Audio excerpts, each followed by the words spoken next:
देखिए आज सेशन वाली 3.5 है, ठीक है, क्लास 10th मैथ में। इसमें निम्नलिखित समीकरणों के युग्मों में से किसका एक अद्वितीय हल, किसका कोई हल नहीं, और यह अपेक्षित रूप से अनेक हल। ठीक, तीन कंडीशन है। और लास्ट में दिया अगर अद्वितीय हल की स्थिति में है तो उसे वज्र गुणन विधि से ज्ञात करना है। ठीक है, तो सबसे पहले तो हम ये निकालेंगे कि अद्वितीय हल है या कोई हल नहीं है या अपरिमित रूप से अनेक हल है। उसके बाद अगर अद्वितीय हल होगा तब हम उसमें वज्र गुणन विधि से का प्रयोग करके ये समीकरणों को हल करेंगे। ठीक है, तो देखो सॉल्व करते हैं। पहला question, x minus 3y minus 3 बराबर 0 और 3x माइनस 9y माइनस 2 बराबर 0, ये हमें समीकरण दिए हैं। ठीक है, ये समीकरण 1 और ये समीकरण 2। तो देखो समीकरण 1 से छाटो। पहले a1 का मान यहाँ कितना है 1, d1 का मान -3 और c1 का मान -3। फिर समीकरण 2 से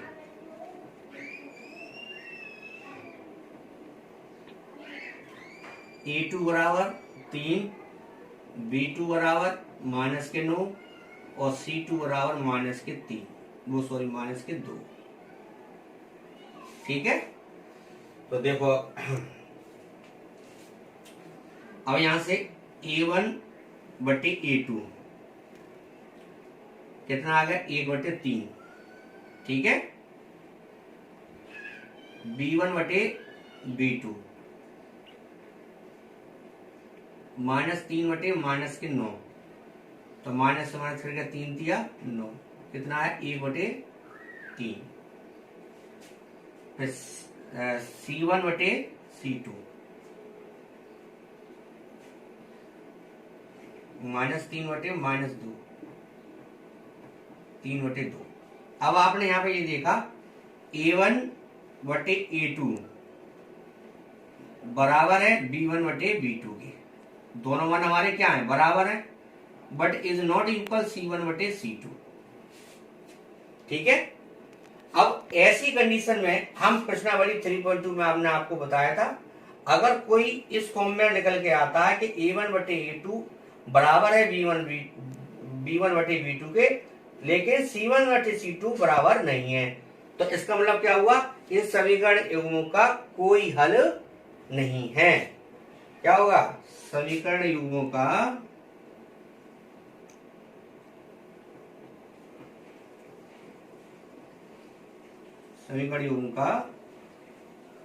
कोई हल नहीं है।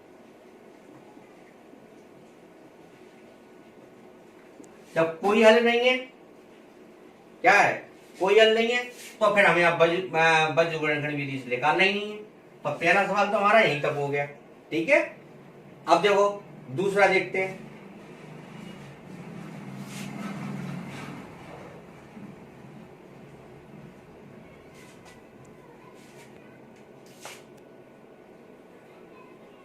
देखो a1 बटे a2 यानी 2/3, अच्छा b1 बटे b2 यानी कि ये मान हमारा बराबर है। तो दूसरा देखो, चलो मैं बता ही देता हूँ, दूसरा तभी हो पाएगा 2x,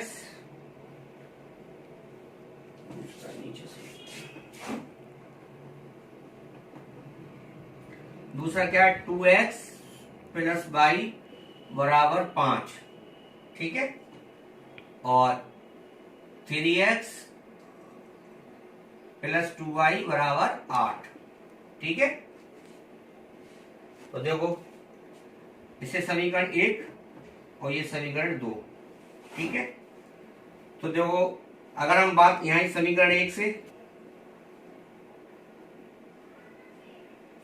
a1 बराबर 2, b1 बराबर 1।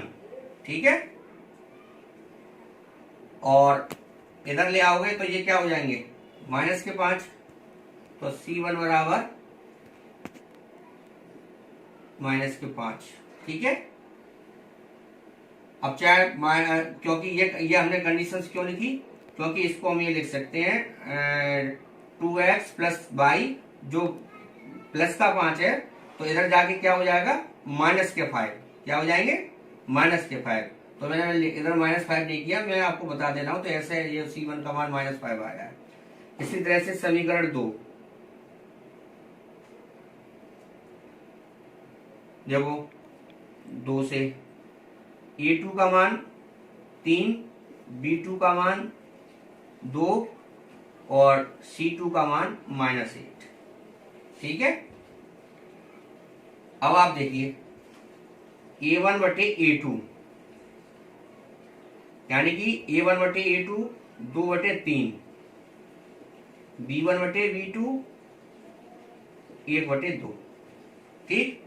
तो हमने यहां पर क्या देखा, A1 बटे A2 is not equal B1 बटे B2, यानी कि दोनों के मान हमारे क्या है, बराबर नहीं है। जब बराबर नहीं है तो क्या होगा, एक अद्वितीय हल होगा।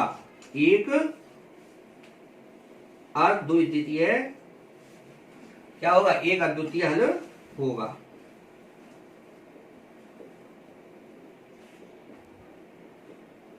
अच्छा, जब अद्वितीय हल होगा तो हम क्या करेंगे, इसको किस विधि से हल करेंगे, वज्र गुणन विधि से। क्या करेंगे, वज्र गुणन विधि से। अब देखो, वज्र गुणन विधि से इसे हल करेंगे।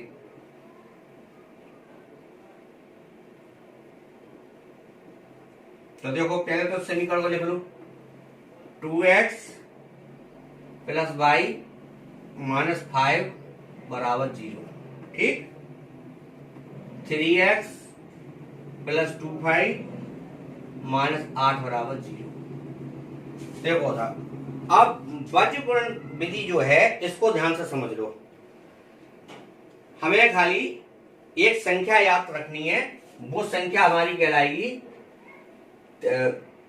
आपकी 23 12। इस संख्या को हमें याद करना है, 23 12। ठीक है। अब देखो साहब, अब 23 में यानी पहला क्या है, 2 है, तो यानी ये कॉलम बनेगा, पहला कॉलम, दूसरा कॉलम और ये तीसरा कॉलम। 3 कॉलम दिए हैं, पहला, दूसरा, तीसरा। तो दूसरे कॉलम में क्या संख्या है, पहले समीकरण में बाई, यानी बाई को पढ़ेंगे कितना, 1। ठीक है। अब किसमें, 3 में। 3 में पहला कितना है, -5। ठीक है। अच्छा, अब 1 में पहला कितना है, 2, दूसरा कितना है, 1। ठीक। अब इसी तरह से हम क्या लिखेंगे, दूसरे समीकरण से करेंगे, यानी दूसरे समीकरण में दूसरे कॉलम में क्या है, 2, तो हमने यहां 2 लिख दिया। ठीक है। अब तीसरे कॉलम में यहां पे कितना है, -8, तो यहां लिख दिया -8। पहले कॉलम में कितना है, यहाँ पे 3, दूसरे समीकरण में। दूसरे कॉलम में यहां कितना है, 2। हो गए। ठीक है, ये हमने यहां पे लिख लिया। अब देखो इसका उपयोग कैसे करेंगे। सबसे पहले, अच्छा, अब ये हो गया x, ये हो गया y और ये हो गया 1। ठीक है। तो देखो यहां पर हम लिखेंगे सबसे पहले x। ठीक। तो देखो इसका गुणा सबसे पहले हम इसमें करेंगे, यानी कि 1 का गुणा अगर हम 8 में करेंगे तो यहां कितना आएगा, -8।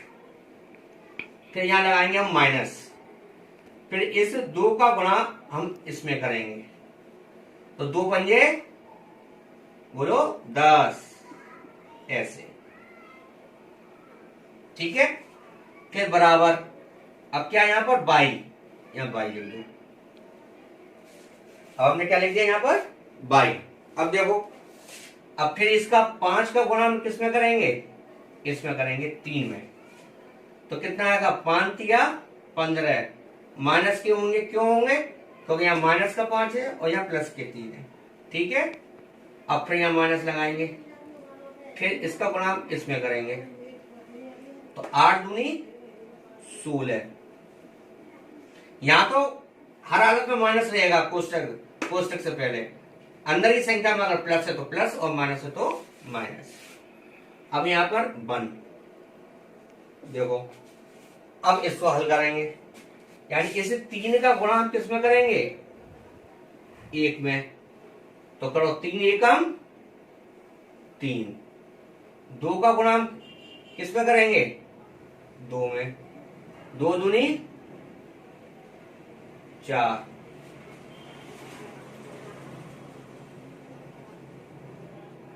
समीकरण 2 में, हाँ ये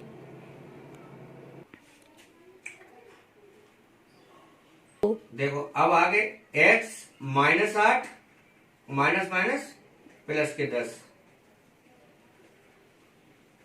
बाई माइनस 15 और प्लस के 16। देखो मैं दूसरा क्वेश्चन पूरा आपको समझा रहा हूं, ठीक है? तो देखो दूसरा क्वेश्चन हमारा क्या था, ये वाला, ठीक।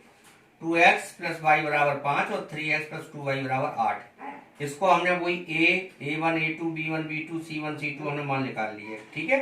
अच्छा, ये दोनों हमारे बराबर नहीं है तो यह अद्वितीय हल होगा। जब अद्वितीय हल होगा तब उसे हमें बीजगणित विधि से हल करना है। तो देखो 2x प्लस वाई माइनस 5 बराबर 0 और 3x प्लस 2y माइनस 8 बराबर 0, ठीक है। तो देखो दूसरा, यानी कि इससे हमने ये संख्या याद रखनी है 2 3 1 2, यानी कि मिलाकर हो गया 23 12। क्या हो गया? 23 12। तो देखो अब हमने यहाँ पर समीकरण यानी 2 को जो हमने लिखा, 2 में संख्या कौन सी है? एक तो 1 है और एक 2 है। दोनों पहले समीकरण में 1 है और दूसरे समीकरण में 2 आ गया, ठीक है। फिर 3 में यानी कि यहाँ कितनी है? माइनस के 5 है और दूसरे में माइनस के 8 आ गए, ठीक है। फिर आपने इसमें देखा आपके क्या कहते हैं 1 में 2 और 3, 2 और 3, फिर 2 1 और 2, ठीक है। तो सबसे पहले करेंगे कि हम नीचे वाली संख्या का ऊपर वाली संख्या में गुणा करते हैं, सॉरी ऊपर वाली संख्या का नीचे वाली संख्या में गुणा करेंगे। तो 1 का गुणा हमने सबसे पहले किसमें किया? 8 में किया, माइनस के। तो 1 गुणा माइनस 8 कितना हो गया? माइनस के 8। फिर 2 गुणा माइनस के 5 किया तो 2 पंजे 10, ठीक है। ये माइनस आएगा ही पहले। तो आप आपने देखा, फिर इसमें किया माइनस 5 का 3 में गुणा किया तो कितने हो गए? माइनस के 15। और माइनस 8 का माइनस 2 में गुणा किया तो कितने हो गए? माइनस के 16। फिर वही कंडीशन, 2 का गुणा 2 में किया तो कितने आए? 4। और 3 का गुणा 1 में किया तो कितने आए? 3, ठीक है। अब देखो तो माइनस 8 माइनस माइनस मिलकर कितने हो गए? प्लस के 10। अब आपको याद ये चीज रखनी है कि अब इसमें चिन्ह माइनस का क्यों नहीं आएगा? क्यों नहीं आएगा? क्योंकि इसमें संख्या प्लस की बड़ी है। क्या बड़ी है? प्लस की संख्या बड़ी है। तो अगर प्लस की संख्या बड़ी है तो इसमें चिन्ह किसका आएगा? प्लस का आएगा, ठीक है। अब 15 में से 16 गए तो इसमें संख्या किसकी बड़ी थी? प्लस की बड़ी थी। तो यहाँ पे प्लस तो क्या आएगा? प्लस का 1, ठीक है। अब इसी तरह से अब हुआ क्या? अभी इससे पहले हमने इसका गुणा कर दिया। हमने क्या कर दिया? 3 एकम 3 और 2 दूनी 4। तो क्या बचेंगे? -1। लेकिन ये गलत हो जाएगा। ये क्या हो गया? गलत हो गया। पहले हमने यही कर दिया, ये गलत था। लेकिन हम गुणा क्या करेंगे? सबसे ऊपर वाली संख्या का इस संख्या में गुणा करेंगे। तो पहले क्या आएगा? 4, यानी कि 4 - 3, ये सही हो गया, है ना। तो अब हमने कर दिया। 10 में से 8 गए, कितने बचे? 2। बस ये ध्यान रखना, होता क्या है कि घटाते समय हम ये भूल जाते हैं कि संख्या यानी जो चिन्ह है यानी जो संख्या है उस कौन सी संख्या बड़ी है? माइनस की संख्या बड़ी है या प्लस की संख्या बड़ी है? अगर माइनस की संख्या बड़ी होगी तो माइनस का चिन्ह आएगा, अगर प्लस की संख्या बड़ी होगी तो प्लस का चिन्ह आएगा। ये हमें ध्यान रखनी है, ठीक है। इसी तरह से इसमें तो ये हमारा पूरा सॉल्व करके हो गया। तो ये दूसरा क्वेश्चन सॉल्व हो गया। इसी तरह से आप तीसरा करो, इसी तरह से इस पर चौथा करो, ठीक है।